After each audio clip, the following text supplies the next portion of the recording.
Today, sermon in Bahasa Indonesia. So for those who need translating device, please ask Judy.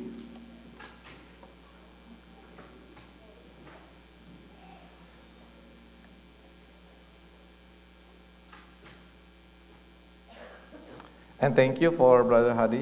He's going to be the translator today.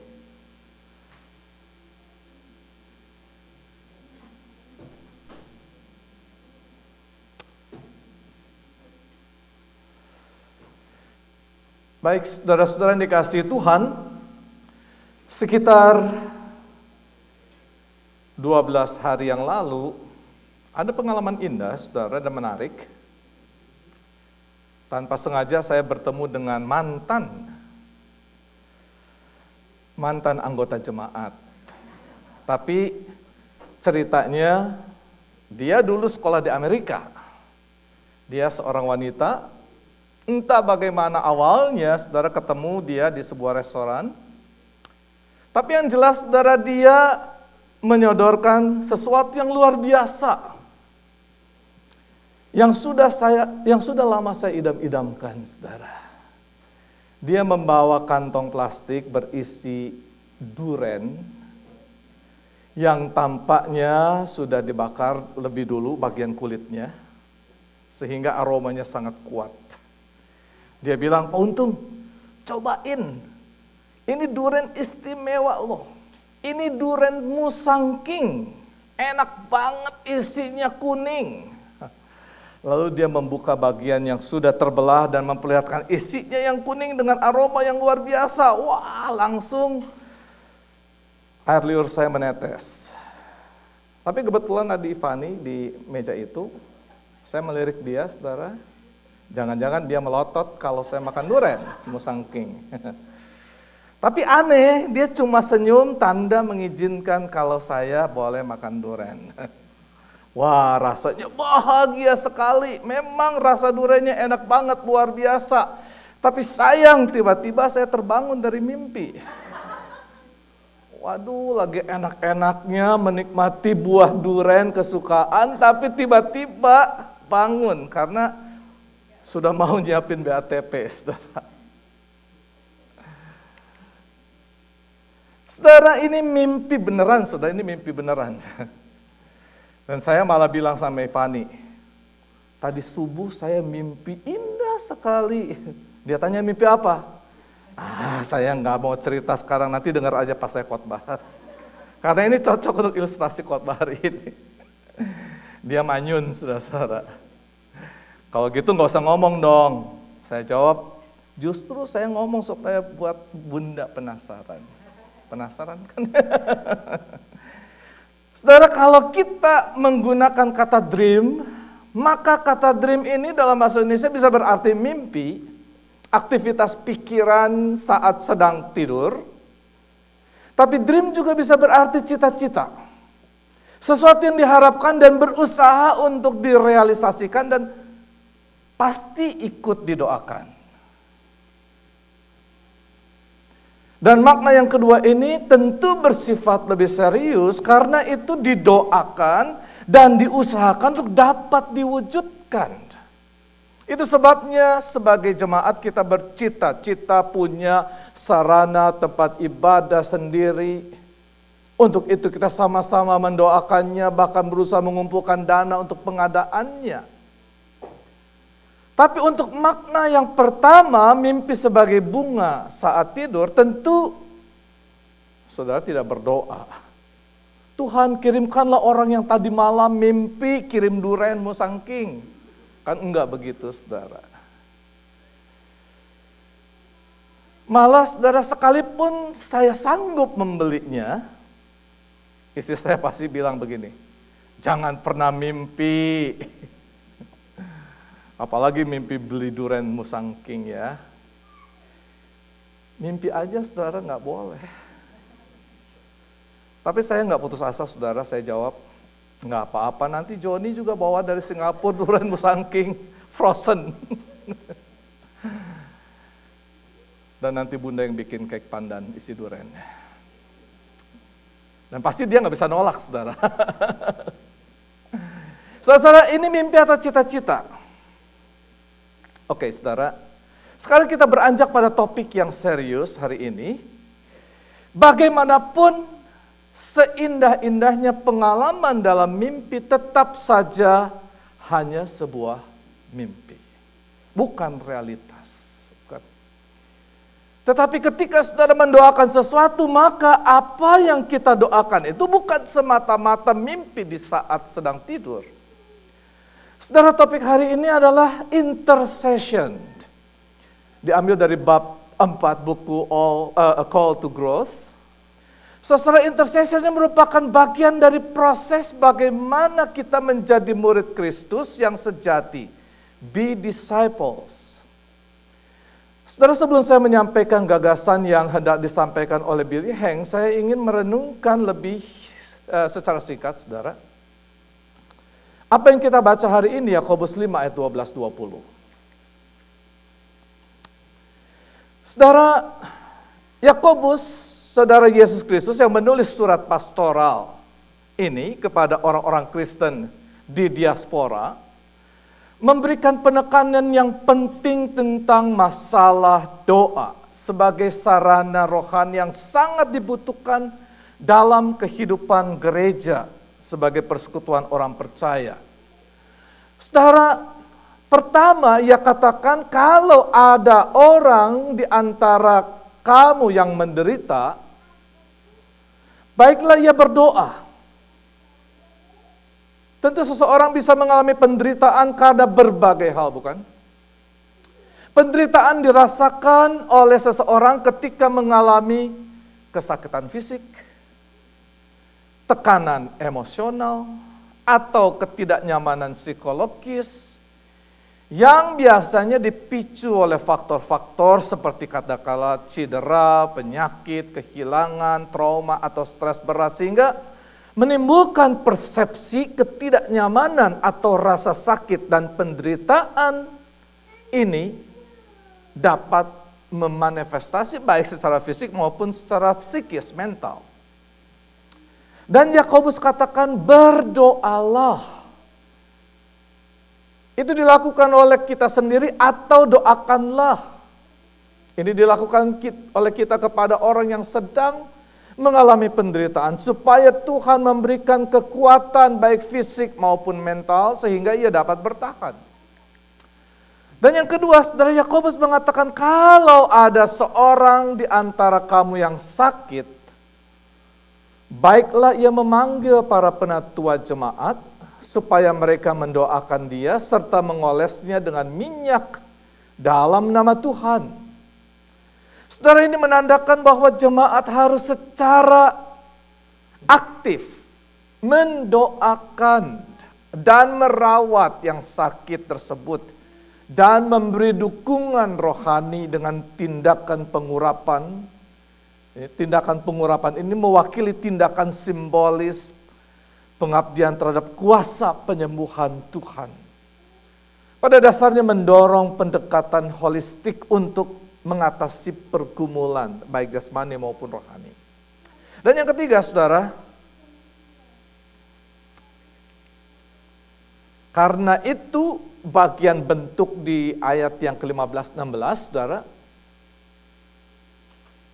Yakobus mengatakan, dan doa yang lahir dari iman akan menyelamatkan orang sakit itu dan Tuhan akan membangunkan dia. Dan jika ia telah berbuat dosa, maka dosanya itu akan diampuni. Karena itu, hendaklah kamu saling mengaku dosamu dan saling mendoakan supaya kamu sembuh. Doa orang yang benar, bila dengan yakin didoakan, sangat besar kuasanya. Saudara, di sini kita belajar bahwa kuasa doa itu terkait dengan kehidupan benar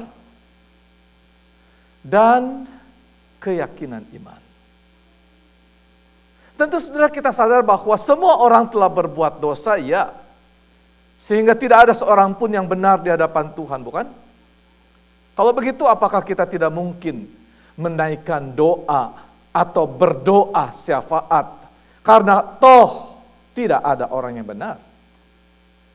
Saudara yang dikasihi Tuhan, disinilah firman Tuhan mengajarkan kepada kita di dalam 1 Yohanes 1 ayat 8 sampai 9 demikian. Jika kita berkata bahwa kita tidak berdosa, maka kita menipu diri kita sendiri dan kebenaran tidak ada di dalam kita. Jika kita mengaku dosa kita, maka Ia adalah setia dan adil, sehingga Ia akan mengampuni segala dosa kita dan menyucikan kita dari segala kejahatan. Nah saudara, ketika kita menyadari bahwa kita telah melakukan dosa, maka janganlah keraskan hati kita dan jangan membiarkan diri tetap hidup di dalam dosa. Melainkan hendaklah saling mengaku dosa dan memohon pengampunan Tuhan, sehingga kita dipulihkan menjadi orang-orang yang dibenarkan melalui Yesus Kristus, Juru Selamat kita. Karena itu saudara, kita adalah orang-orang yang beriman kepada Tuhan Yesus Kristus. Kita memiliki sarana untuk menerima pengampunan dosa, sehingga kita dipanggil untuk mengalami proses justification, sanctification, dan glorification. Dan karena hak istimewa inilah, saudara, maka salah satu tugas murid Yesus yang sejati adalah menjadi juru-juru syafaat, intercessor. Saudara, kalau 2 minggu yang lalu kita belajar mengenai sharing a word of truth, memberitakan firman kebenaran yang singkat kepada siapa Roh Kudus itu menggerakkan hati kita untuk bersaksi. Maka hari ini kita belajar tentang cara paling awal untuk menindaklanjuti, yaitu apa? Mendoakan orang yang telah menerima a word of truth itu, supaya Roh Kudus bekerja di dalam hatinya dan membawa dia untuk percaya dan menerima Yesus Kristus sebagai Tuhan dan Juru Selamat pribadinya. Nah, saudara dikasihi Tuhan, minggu lalu di dalam diskusi kelompok, saudara, ingat ya, di dalam diskusi kelompok kita belajar sesuatu yang menarik dari gambar ini, saudara. Firman Tuhan dan doa itu seperti 2 roda pada sepeda balap, saudara. 2 roda pada sepeda balap. Ini word and prayer. Saudara bisa menginterpretasikan gambar ini masing-masing, tapi dalam diskusi kelompok kami, Usinda di sana, melahirkan interpretasi yang cukup menarik. Nah, saudara perhatikan bahwa ini bukan sepeda statis, oke? Ini sepeda, kalau sepeda statis itu sepeda yang disimpan di rumah atau di tempat gym, hanya untuk tujuan olahraga, bergerak tapi dia tetap di tempat, dia tidak bergerak. Tetapi sepeda balap, ini sepeda balap yang digunakan di luar, bukan di dalam ruangan, bahkan di velodrome untuk balap, untuk race. Dan ini menggambarkan bahwa sesungguhnya kita ini ada dalam sebuah pertandingan iman. Dan kita sebagai pengendaranya harus mengayuhnya, saudara. Bukan diam saja, harus mengayuhnya. Dan pedal itu terhubung dengan rantai ke roda belakang, yaitu firman. Jadi kita harus memutar roda belakang kita dengan sekuat tenaga, konstan dan tekun, yaitu firman Tuhan. Karena itulah yang akan menggerakkan sepeda itu. Ada 4 hal yang harus kita lakukan terhadap firman Tuhan itu, yaitu reading, obeying, meditating, dan recording. Jadi saudara, pembacaan firman Tuhan perlu kita renungkan tiap hari. Kita camkan, recording, di hati kita dan pikiran kita. Kita taati, obeying, itulah yang akan mendorong kehidupan kita setiap hari, firman Tuhan. dan juga mendorong roda depan sepeda untuk bergerak. Tapi roda depan ini, saudara, berfungsi untuk mengendalikan kemana arah perjalanan hidup kita. Roda depan itu adalah doa. Di dalam doa itulah kita menyampaikan seruan kepada Tuhan yang mengarahkan hidup kita. Dan ada 4 hal yang harus dilakukan dalam doa. Adoration, confession, thanksgiving, dan supplication. Kita memuliakan Tuhan dalam doa sebagai suatu pengakuan tentang siapa Tuhan, adoration. Siapa Tuhan yang sesungguhnya bagi kita. Dan di hadapan Dia kita perlu mengaku dosa kita.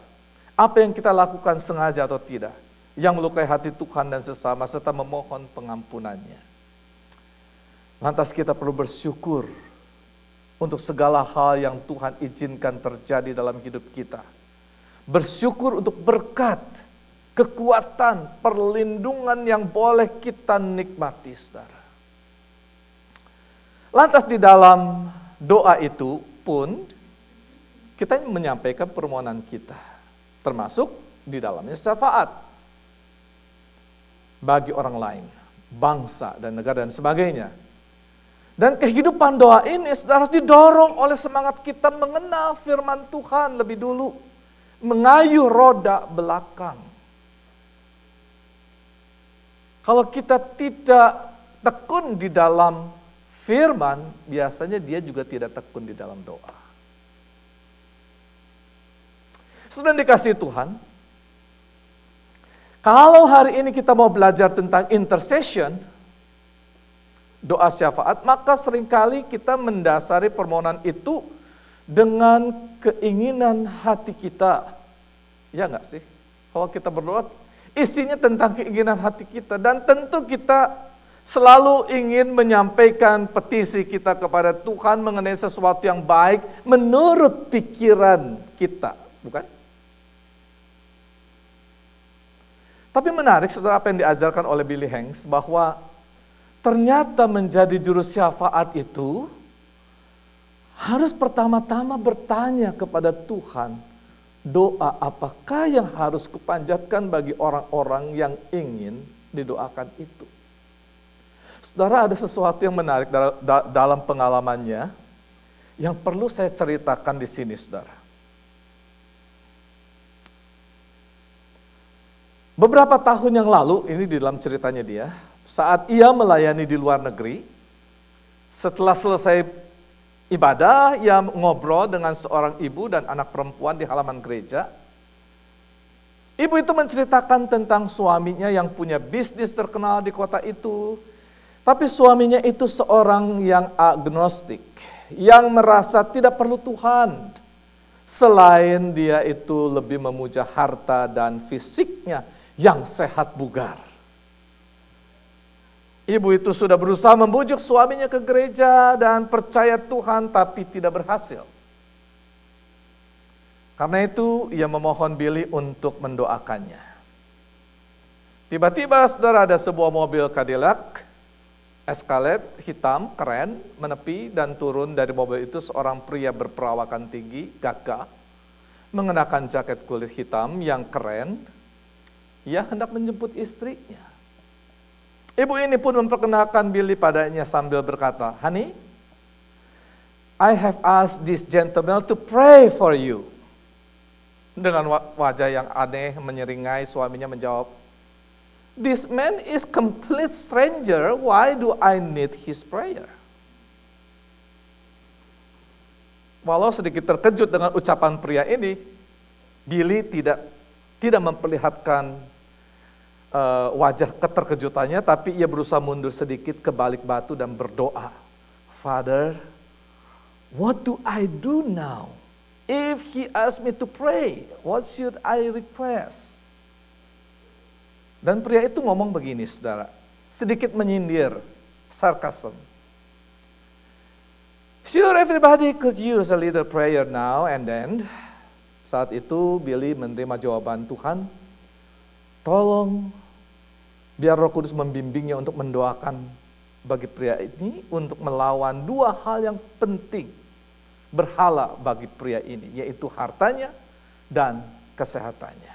Karena itu ketika pria itu mempersilahkan Billy berdoa untuknya, namun Billy dengan tatapan tajam ke mata pria itu kepada Billy, ia berkata, "Sir, I do not believe you want me," Billy berkata kepada pria itu, "Sir, I do not believe you want me to pray for you because God has already told me what to pray for. And I don't think you are going to like it." Tapi pria itu dengan agak meremehkan dia menjawab, No, I want you to pray for me. Tapi Billy memperingatkannya lagi kepada mereka karena doa yang akan diucapkan ini sungguh Tuhan yang membisikkannya dan ia akan menjawabnya. Tapi rupanya ibu dan anak perempuannya ini sangat berharap supaya Billy mendoakan suaminya. Dan dengan sedikit kikuk, saudara, Billy bertanya pelan, "You mean right now?" Suaminya segera menjawab, "Yes, if we are going to do it, let's do it now." Dan mereka semua berlutut di hadapan Tuhan dan Billy berdoa. "Father, I pray in the name of your Son, Jesus Christ, in order that this man might know that there is a God in heaven who is real and who answers prayer, and that he might come to realize his need of the Savior. Please, let him go bankrupt 6 months from today and be flat on his back in hospital when that occurs. When these things come to pass, please let him understand that they are for his good and a sign that you love him. Amen." Saudara, ketika saya membaca bab ini, terus terang saya terkejut, saudara. Karena isi doa Billy ini mirip dengan kutukan, tapi ini menarik, saudara. Karena Billy berdoa bukan atas kehendaknya sendiri, melainkan Roh Kudus berbicara kepada dia untuk berdoa seperti itu. Dan ia sudah memperingatkan dia dan juga keluarganya beberapa kali, tapi semuanya ini dinyatakan demi kebaikan suami agar ia mengalami keselamatan.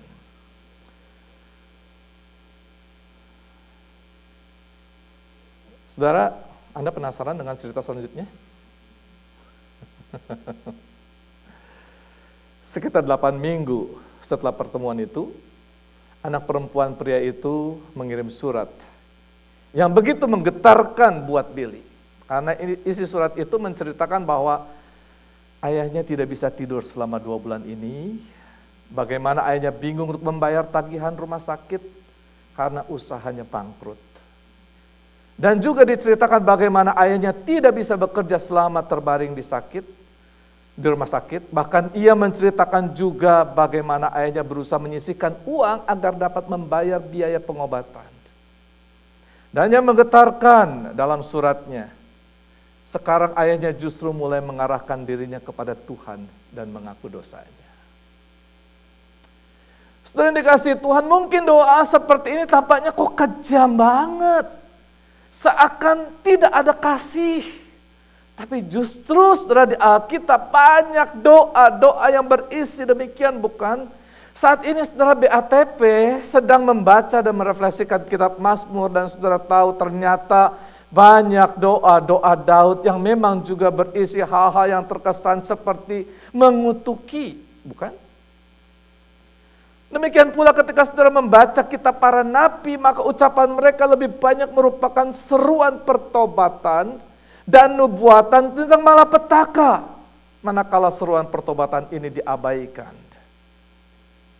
Saudara mungkin penasaran dengan kisah selanjutnya dan pria keren yang turun dari Cadillac hitam itu, saudara. Setelah ia bertobat, kesehatannya dipulihkan, usahanya mulai bangkit lagi. Dan yang terpenting, saudara, dalam sebuah Bible Conference yang dihadiri oleh Billy, ternyata pria itu bersaksi bahwa Tuhan Yesus telah menjamahnya dan memulihkannya. Bahkan dia menjadi seorang pemimpin Kristen terkemuka di negara bagian itu.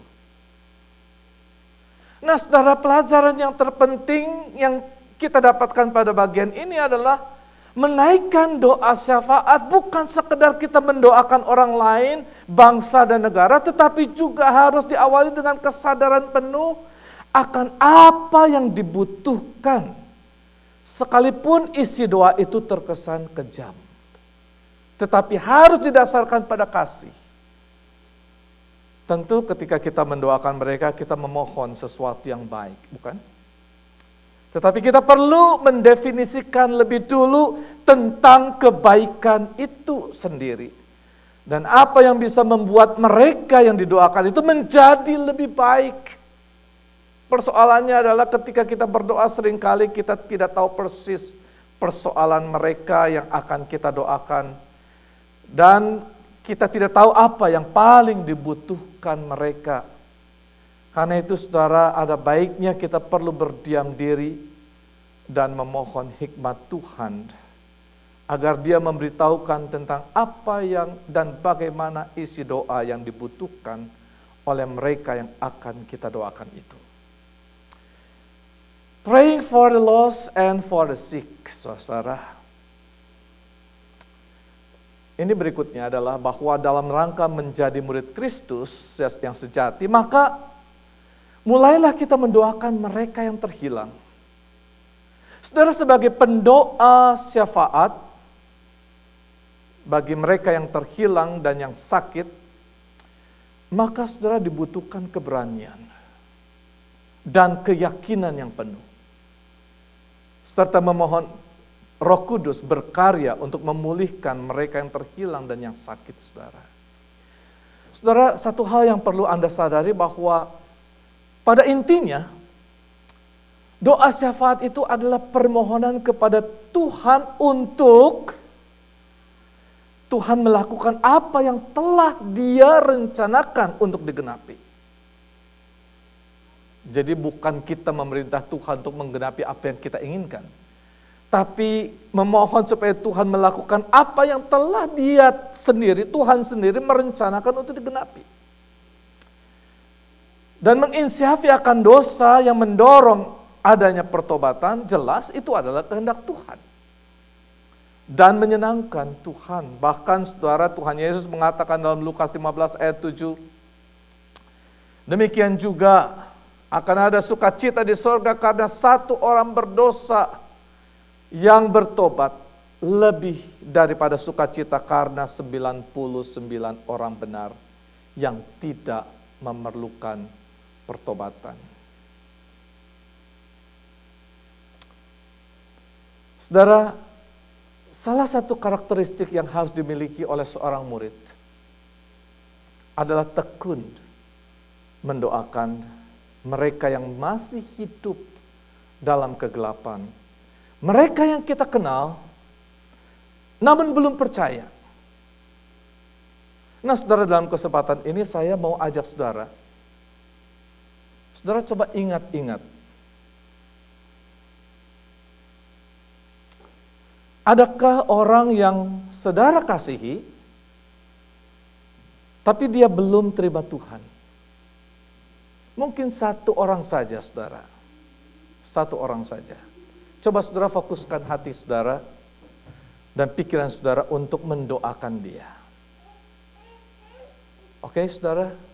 Satu orang saja yang saudara ingat, saudara kenal dia, dan saudara mengasihi dia, tapi dia belum kenal Tuhan.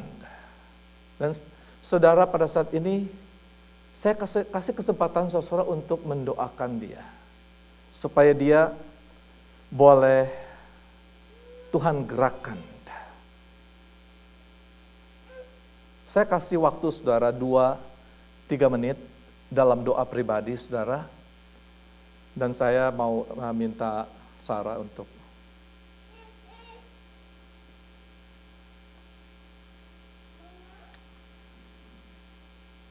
saudara naikkan doa saudara dengan sepenuh hati, dengan sungguh-sungguh. Karena dia adalah orang yang saudara kasihi.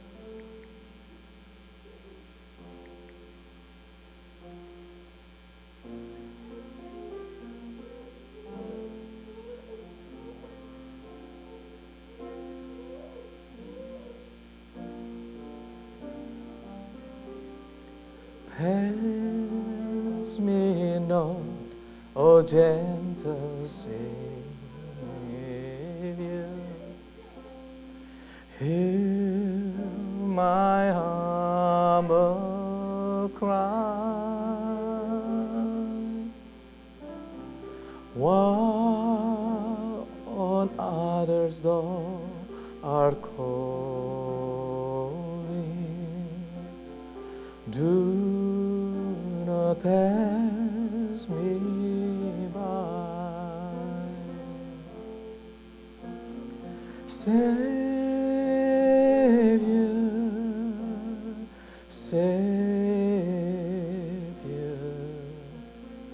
hear my humble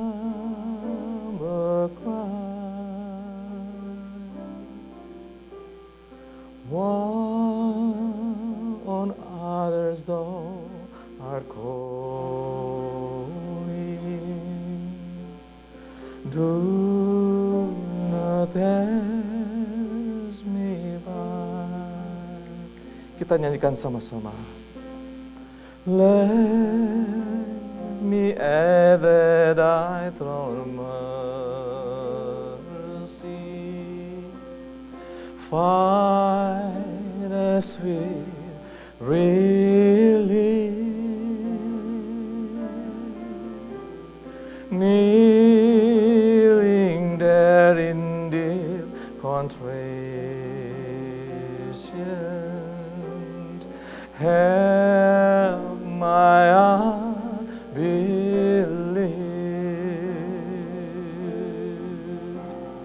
Savior,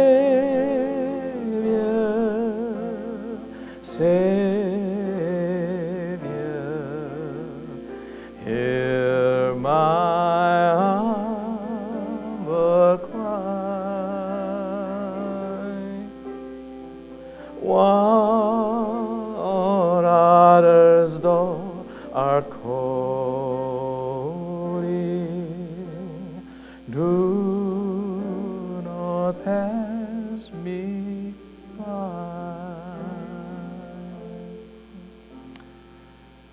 Saudara, kalau tadi Anda mendoakan kenalan atau orang yang kita kasihi agar ia boleh diselamatkan di dalam Kristus, saudara, jangan ada keraguan. Lantas kita berkata, wah, dia sih gak mungkin bertobat. Orangnya keras kepala. Saudara, jangan meragukan Roh Kudus. Kalau saudara sendiri ragu, maka saudara tidak akan pernah mendoakan dia dengan sepenuh hati, bukan? Doa harus dinyatakan dengan iman. Saudara ingat apa yang dikatakan dalam 1 Yohanes 5 ayat 14 sampai 15. Dan inilah keberanian percaya kita kepadanya, yaitu bahwa ia mengabulkan doa kita. Jikalau kita meminta sesuatu kepadanya menurut kehendaknya. Dan jikalau kita tahu bahwa ia mengabulkan apa saja yang kita minta, maka kita juga tahu bahwa kita telah memperoleh segala sesuatu yang telah kita minta kepadanya. Karena itu saudara yang dikasihi Tuhan, dibutuhkan iman saat kita mendoakan mereka yang sakit. Kalau kita berdoa memohon kesembuhan bagi orang yang kita kasihi di dalam nama Tuhan Yesus, ini bukan berarti bahwa kita memaksa Tuhan untuk menyembuhkan, seakan-akan kita mengatur Tuhan untuk memenuhi permohonan doa kita. Sekali lagi bukan, saudara. Apa yang kita baca di dalam 1 Yohanes 14 ini, Yohanes 5 ayat 14 ini, di sana dikatakan jikalau kita meminta sesuatu kepadanya menurut kehendaknya, according to His will, He hears us. Artinya kita perlu lebih dulu memahami kehendak Tuhan. Dan kehendak Dia yang diutamakan, bukan kehendak diri kita.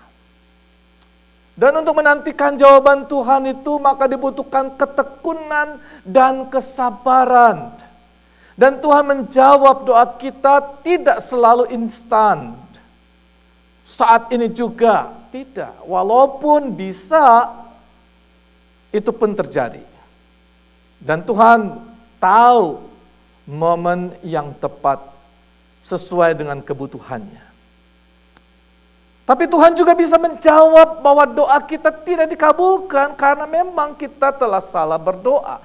Artinya tidak sesuai dengan kehendak Tuhan dan rencananya.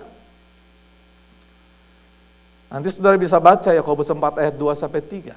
Saya tidak bacakan di sini. Tapi kali ini saya mau saudara mendengar apa isi hati Tuhan dalam 2 Petrus 3 ayat 9.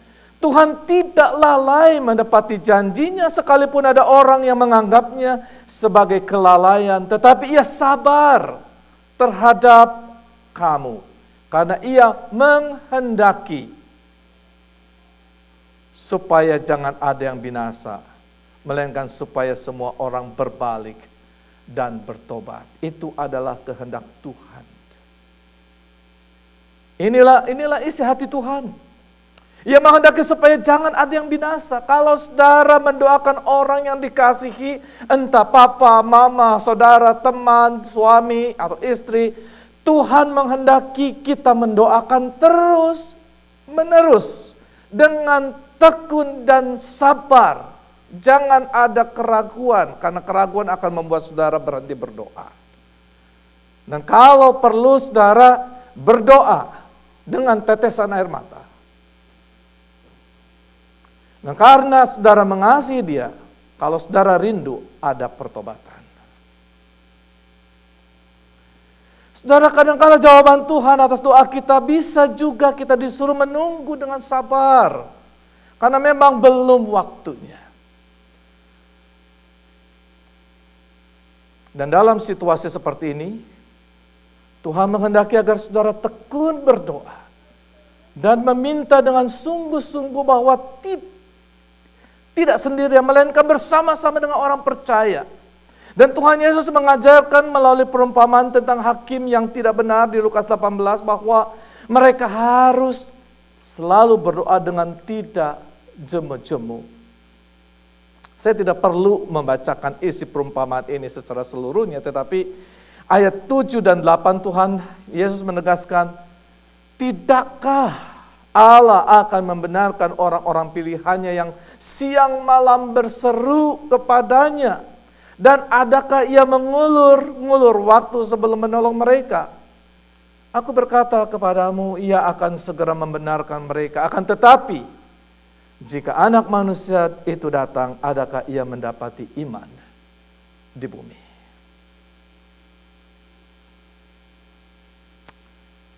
Saudara yang dikasihi Tuhan, saat ini saya ingin kembali mengajak saudara untuk berdoa. Untuk memikirkan seseorang yang ada di hati saudara, seseorang yang sedang menderita sakit,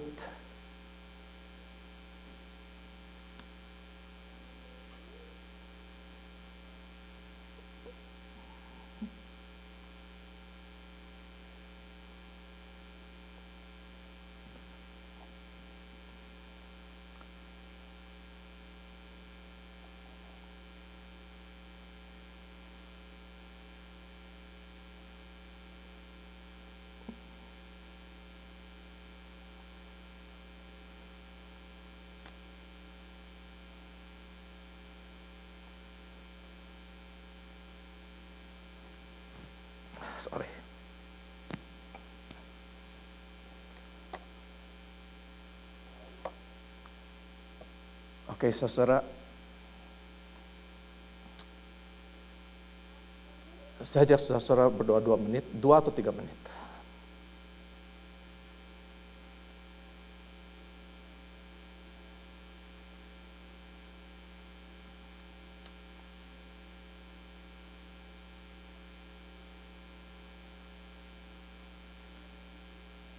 Boleh Sarah mainkan piano lagi?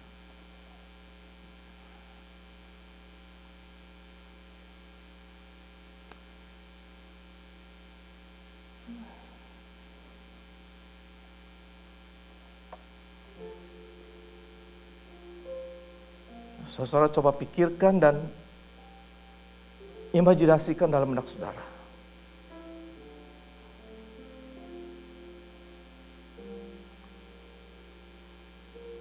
Orang yang ingin Anda doakan, seakan dia ada di hadapan saudara,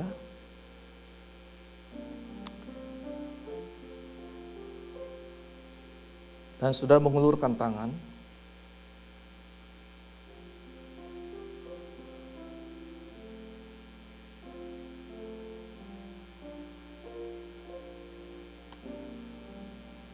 doakan dia dengan sepenuh hati saudara.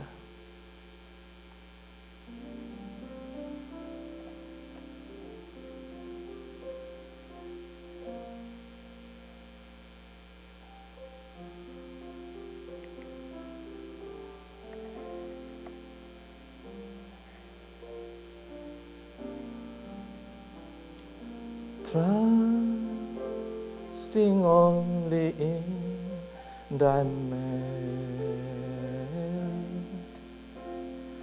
will I seek thy face. Heal my wounded, broken spirit. Save me by thy grace. Savior, Savior, hear my humble cry. What others thou art calling, do not pass me by. Kita nyanyikan sama-sama. Though the spring of all my comfort, more than life to me, whom have I on earth beside thee, whom in heaven but thee. Katakan Savior, Savior, Savior, Savior, hear my humble cry. What on others thou art calling, do not pass me by. Sekali lagi referen, Savior, Savior, Savior, Savior, hear my humble cry. Why on others thou art calling, do not pass me by. When healing is God's will or not God's will? Saudara yang dikasihi Tuhan, doa bagi mereka yang sakit secara efektif perlu dimulai dengan menganalisa keadaan rohani lebih dulu. Di atas kita sudah mendengar apa yang difirmankan Tuhan melalui Yakobus 5 ayat 16. Karena itu hendaklah kamu saling mengaku dosamu dan saling mendoakan supaya kamu sembuh. Memang saudara, tidak selalu sakit yang kita alami adalah karena dosa kita. Tetapi saudara, ada banyak penyakit yang kita alami Karena memang kita tidak menjaga diri, bahkan mencobai Tuhan. Sudah tahu kita ada diabetes, tapi kita tidak mau menjaga diri. Malah ada yang terkesan rohani dengan mengatakan, nggak usah takut. Doakan saja dalam nama Tuhan Yesus, maka makanan ini jadi berkat. Saudara, itu namanya mencobai Tuhan. Bahkan nama Tuhan Yesus itu seolah-olah dipakai menjadi mantra yang mengubah makanan yang berglukosa tinggi agar jadi sugar free. Begitu masuk di mulut kita, itu namanya saudara memanipulasi hal-hal rohani demi memuaskan nafsu kedagingan kita. Saudara, memasuki 7 minggu Prapaskah, kita disuruh berpuasa. Saya tidak tahu bagaimana saudara menjalaninya karena itu adalah komitmen pribadi saudara dengan Tuhan. Tapi saudara jangan akal-akalan dengan Tuhan. Karena dengan begitu ibadah puasa saudara tidak ada gunanya. Tidak memberikan pertumbuhan rohani, bahkan terkesan munafik saudara. Jadi kalau Yakobus menekankan kepada jemaat untuk saling mengaku dosa, tujuannya adalah untuk memurnikan kondisi pribadi kita dan kehidupan iman kita. Dan kalau kita diajarkan untuk saling mendoakan, bukan berarti makin banyak orang lalu doanya makin ampuh dan makin kuat, bukan. Tetapi tujuannya adalah untuk mendukung mereka yang memang sedang dalam keadaan lemah, baik fisik maupun iman, sehingga doa yang dipanjatkan bersama itu memberikan semangat bahwa yang sakit itu tidak menghadapi penderitaannya seorang diri, melainkan ada teman-teman yang memiliki hati, yang mengasihinya untuk menguatkan dan mendoakan.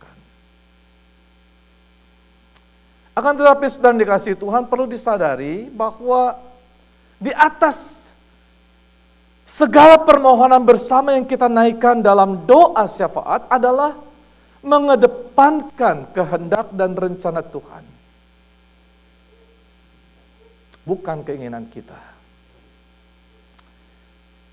Karena itu saudara, apabila Tuhan berkehendak lain, sehingga orang yang sakit yang kita doakan ternyata tidak kunjung sembuh, maka ada beberapa hal yang perlu kita sadari saudara.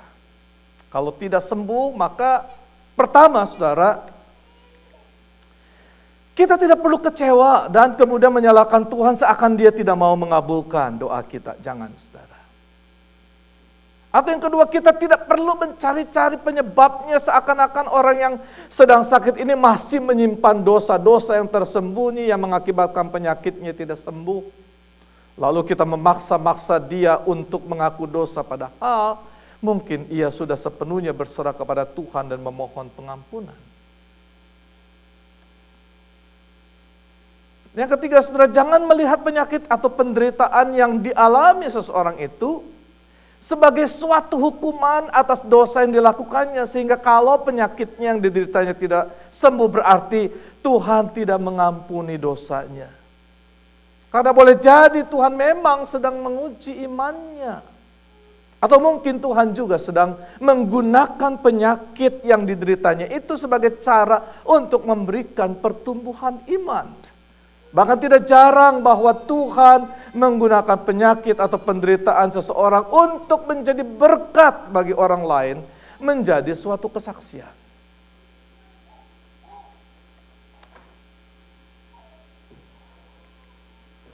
Saudara, ketika terminal illness dialami seseorang, seringkali kita fokus hanya pada yang menderita penyakit itu dan mendoakan agar Tuhan mengangkat sakitnya.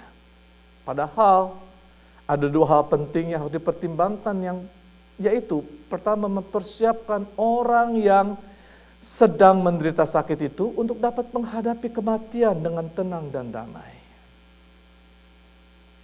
Lantas kita juga jangan melupakan keluarga yang ikut menderita, baik karena harus merawat ataupun mempersiapkan momen untuk dapat memasrahkan orang yang dikasihinya agar kembali kepada Sang Pencipta dengan damai sejahtera.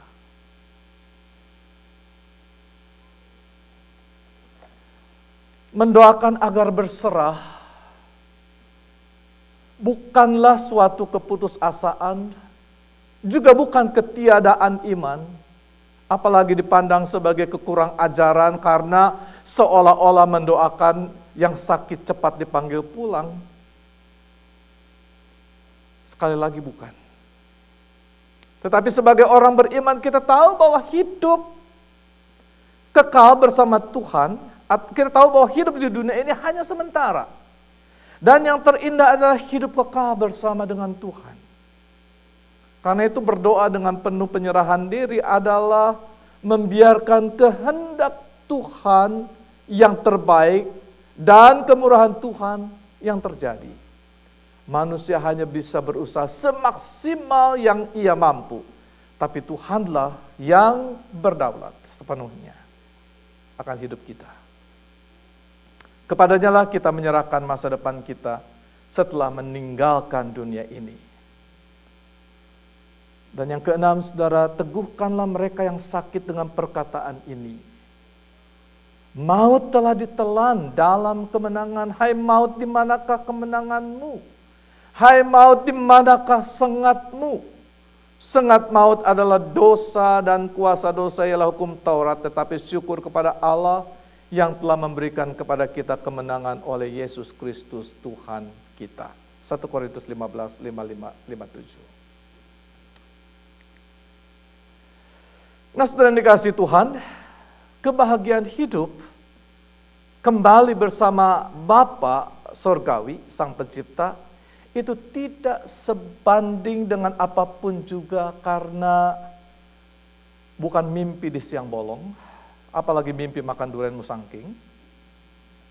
Juga kebahagiaan hidup bersama Bapa bukanlah suatu cita-cita, melainkan suatu realitas yang memang sudah Tuhan berikan kepada kita dan telah dimeteraikan oleh darah Kristus. Amin, saudara. Dan sekali lagi kita masih berada di dunia yang fana ini pun, selagi kita masih di sini, Tuhan Yesus telah mengutus Roh Kudus untuk menjadi penghibur yang menguatkan dan mengajarkan untuk hidup menurut kehendak-Nya supaya menjadi murid-murid-Nya. Bahkan kita diberi kuasa untuk menjadi saksi-saksinya. Dan hari ini saudara kita belajar untuk menjadi serupa dengan Yesus Tuhan kita yang menjalani hidupnya menjadi juru syafaat bagi setiap orang yang beriman kepadanya. Doa yang sangat terkenal untuk murid-muridnya di Yohanes 17, supaya Bapa melindungi mereka daripada yang jahat, karena mereka bukan dari dunia. Tuhan Yesus berdoa agar murid-muridnya dikuduskan dalam kebenaran, dan firman Tuhan adalah kebenaran, sehingga mereka siap untuk diutus ke dalam dunia sebagaimana Yesus datang ke dunia diutus oleh Bapa di sorga. Bukan hanya untuk murid-muridnya saja, melainkan juga berdoa untuk orang-orang yang percaya kepada Tuhan melalui pemberitaan mereka, yaitu gereja. Dan yang sangat indah di dalam syafaatnya, Yesus berdoa agar gereja menjadi satu, sama seperti Bapa dan Yesus adalah satu. Tujuannya adalah supaya dunia percaya bahwa Allah Bapa yang telah mengutus Yesus sebagai Tuhan dan Juru Selamat. Saudara, syafaat Yesus ini berlaku dan terus bekerja di atas gereja hingga saat ini, dan sampai Ia datang menjemput setiap orang percaya untuk tinggal di rumah Bapa yang kekal. Bahkan ketika Yesus Kristus disalibkan, Ia tetap bersyafaat. Bukan hanya untuk murid-muridnya saja, melainkan juga untuk mereka yang telah menganiaya Dia di atas salib. Ia berseru, "Ya Bapa, ampunilah mereka karena mereka tidak tahu apa yang mereka perbuat." Saudara yang dikasihi Tuhan, mendoakan atau menjadi pendoa syafaat adalah panggilan kita sebagai gereja, sebagai persekutuan orang-orang percaya. Dan Roh Kudus akan memperlengkapi kita untuk menjadi pendoa syafaat. Ini bisa dilakukan secara pribadi maupun bersama-sama, saudara. Bahkan ketika kita tidak mampu berkata-kata pun, Maka Roh Kudus membantu kita seperti katakan dalam Roma 8 ayat 26. Demikian juga Roh membantu kita dalam kelemahan kita. Sebab kita tidak tahu bagaimana sebenarnya harus berdoa, tetapi Roh sendiri berdoa untuk kita kepada Allah dengan keluhan-keluhan yang tidak terucapkan. Amin. Saudara, nanti sesudah ini kita ada diskusi kelompok yang dalam bahasa Inggris akan dipimpin oleh Johnny dan Kathleen, dan yang bahasa Indonesia Usinda di ruang sana, saya akan memimpinnya. Saudara-saudara, kita akan lanjutkan topik tentang doa ini dengan lebih kepada sharing di antara kita. Let's pray. Dear Lord, thank you for the message has been conveyed. May it become rhema in our heart and guide us, Lord, to live according to your will. May the Holy Spirit teach and remind us continually so that our lives be a pleasing sacrifice before you, Lord. Amen.